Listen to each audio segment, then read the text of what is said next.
Jangan lupa like, komen, dan subscribe channel YouTube TVRI Bengkulu, serta nyalakan lonceng notifikasinya.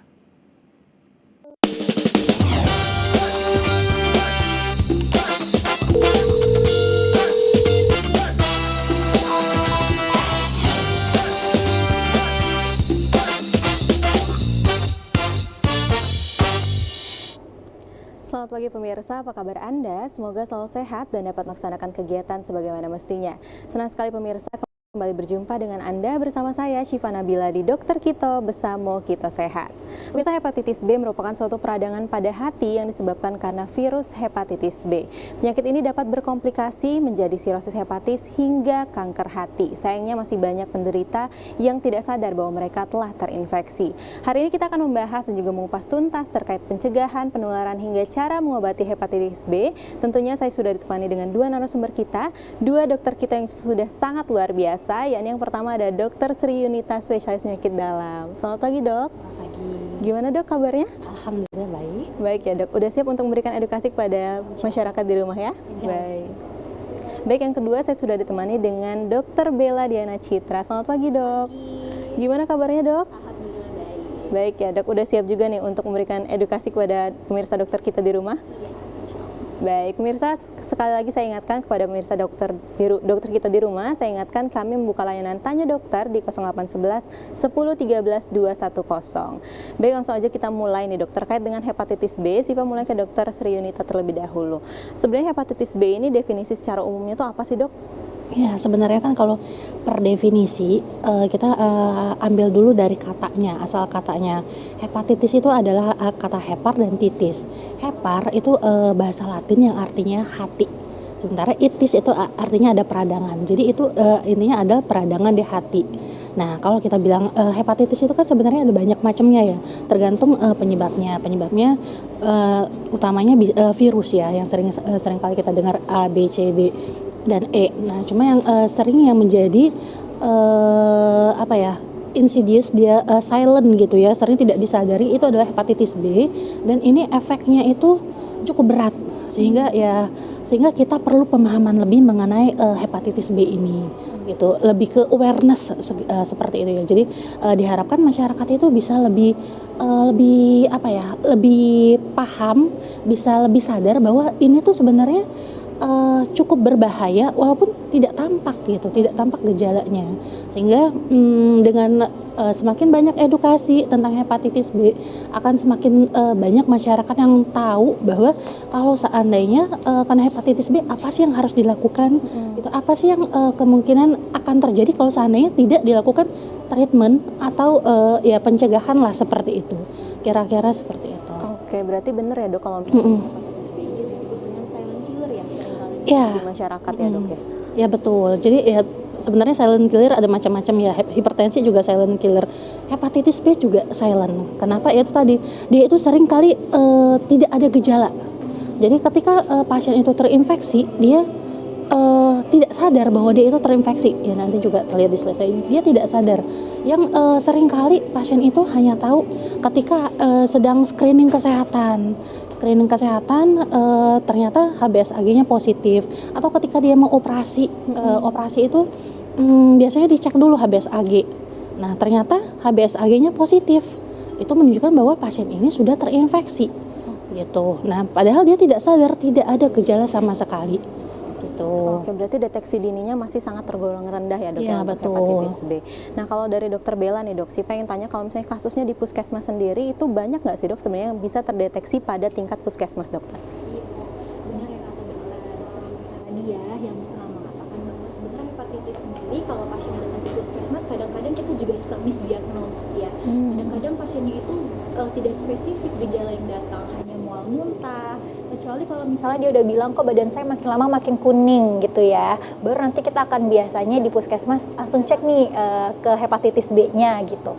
Nah, tapi kalau di puskesmas sendiri pemeriksaan yang bisa kita lakukan sendiri itu tadi yang untuk ibu hamil biasanya pasti akan dicek dulu untuk triple elimination-nya. Jadi baru tahu nih, oh ternyata saya ini ada HbSAg positif seperti itu. Jadi kalau misalnya kasusnya banyak atau tidak, itu akan ketahuan dari biasa cek screening kesehatan di puskesmas itu sendiri gitu. Di puskesmas Puskesmas sendiri yang lebih diutamakan itu pada kelompok yang beresiko, contohnya ibu hamil ya dok ya. Oke, kalau misalnya dari dokter Sri Yunita tadi terkait dengan awareness ya dok, boleh langsung di slide-nya dokter biar masyarakat di rumah lebih jelas. Saya izin slide dulu ya. Ya. Assalamualaikum warahmatullahi wabarakatuh. Ya, di sini saya mengangkat hepatitis B, yaitu musuh dalam selimut. Kenapa saya bilang musuh dalam selimut? Karena seperti yang sudah dijelaskan tadi bahwa hepatitis B ini banyak, insidensinya, prevalensinya cukup tinggi, tapi pasien itu sering tidak sadar. Bahkan mungkin di antara kita juga ada yang terkena tapi tidak sadar. Dan baru ketahuan setelah screening, biasanya screening kesehatan. Nah, kenapa? Gejala awalnya ini tidak jelas. Pasien tidak sadar sama sekali. Dia tidak tahu bahwa dia menderita hepatitis B. Tidak ada. Kalau tadi misalnya ini kan ada hepatitis B itu dia ketika dia infeksi ada yang muncul sebagai penyakit itu kita bisa tahu. Oh ini memang benar dia sakit. Gitu. Misalnya tadi gejalanya kalau sampai kuning itu jelas pasien datang ke dokter. Tapi yang sering itu pasien nggak ada gejala sama sekali. Tidak ada mual, tidak ada nyeri-nyeri badan, tidak ada kelemahan-kelemahan atau kuning ya yang sering sekali. Jadi pasien ya enak-enak aja, datang enak-enak aja. Kemudian tapi uniknya virus hepatitis B ini dia punya sifat bisa sembunyi di dalam hati. Kemudian di dalam hati dia akan bereplikasi atau kalau disebut bermultiplikasi, dia terus membelah dan sembunyi di dalam sel hati. Setelah membelah dia akan merusak sel hati. Sel hati sebagian rusak, kemudian kalau dibiarkan makin lama makin banyak yang rusak. Makin banyak yang rusak sehingga fungsi hati ini kan banyak. Fungsi hatinya itu ya misalnya untuk berbagai metabolisme glukosa, kemudian pengeluaran zat-zat toksin, kemudian metabolisme juga lemak. Biasanya muncul gejala itu kalau sudah terjadi banyak kerusakan di hati. Misalnya dalam hal ini sudah terjadi sirosis. Nanti saya jelaskan di slide berikutnya. Jadi di awal itu tidak ada gejala sama sekali. Gitu. Nah, pasien sudah ketika dia sudah mulai komplikasi, sudah mulai badannya bengkak-bengkak, perutnya membesar, kemudian dia juga misalnya sering perdarahan, sering anemi. Kemudian kita periksa, kok ternyata ini ada gejala-gejala ke arah gangguan fungsi hati. Baru kita berpikir, oh ini sebenarnya apa sih? Gitu. Jadi kenapa kita mengangkat ini? Kita harapkan supaya pasien-pasien itu lebih aware gitu tentang hepatitis B. Karena kadang-kadang ya beberapa tuh sudah mengetahui bahwa dia itu kena hepatitis B, sudah diperiksa hepatitis B-nya itu ya tadi misalnya dia screening kesehatan dan ternyata hasilnya HbSAg positif. Nah, dia sempat berobat, tapi kan karena ini tidak ada gejala sama sekali, pasiennya bosan toh. Karena ini kan pengobatannya seumur hidup, kontraknya seumur hidup. Jadi pasiennya bosan sehingga dia tidak berobat lagi.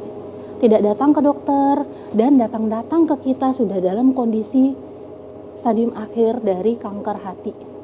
Nah, itu sering sekali pasien-pasien ini, iya soalnya saya pernah rutin berobat beberapa tahun saya rutin berobat, tapi tuh saya nggak ada gejala sama sekali gitu. Ngapain saya berobat minum obat terus, tapi ya ini kan nggak ada gejalanya gitu, buat apa gitu.